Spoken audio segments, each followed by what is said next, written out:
Modern Kenwood car stereos are sophisticated computer systems, much more complex than the simple radio units of the past. These advanced systems integrate multiple technologies and can experience software glitches just like any other computer. These systems commonly experience several types of issues that require rebooting.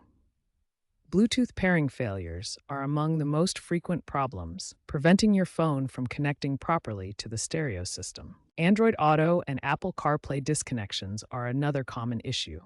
These smartphone integration features may suddenly stop working or fail to establish a connection, leaving you without access to your phone's apps and navigation.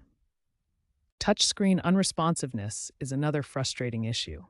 The display may become sluggish, fail to register touches, or freeze completely, making it impossible to control your stereo's functions. Audio problems are also common, including sound cutting out, distorted playback, or complete audio failure. These issues can occur with any audio source, whether it's radio, USB, or streaming from your phone. Think of rebooting your car stereo just like restarting your smartphone. When your phone becomes sluggish or apps stop working properly, a simple restart often fixes the problem by clearing temporary files and refreshing the system. According to automotive electronics experts, 80% of customer support calls for car stereo issues can be resolved with proper reset procedures. This statistic highlights just how effective rebooting can be as a troubleshooting solution.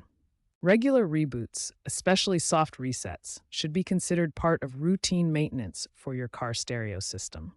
Just as you might restart your computer or phone periodically, giving your stereo a quick refresh can prevent many issues from occurring in the first place. There are 3 main methods to reboot your Kenwood car stereo. Each method serves a different purpose and should be used in the right situation. The soft reset is the most common method and should be your first choice. It fixes minor glitches like audio cutting out or Bluetooth connection issues without losing your saved settings. To perform a soft reset, locate the small reset button, usually hidden behind the detachable faceplate. Hold this button for 2 to 3 seconds, then release and wait for the system to restart. A hard reset, also called factory reset, returns your stereo to its original factory settings.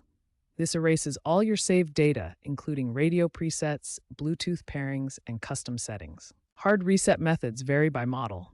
Common approaches include holding source plus volume down for 10 seconds, accessing the factory reset option in settings, or using specific button combinations.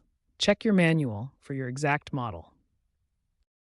A power cycle completely clears the stereo's temporary memory and should be used when other methods fail. There are 2 ways to perform a power cycle. Method 1 involves disconnecting the car battery. Turn off the engine, disconnect the negative terminal, wait 10 to 15 minutes, then reconnect. Method 2 is removing the radio fuse from the fuse box for the same duration. Always follow this troubleshooting hierarchy. Start with a soft reset, which solves 85% of issues. If that fails, try a power cycle.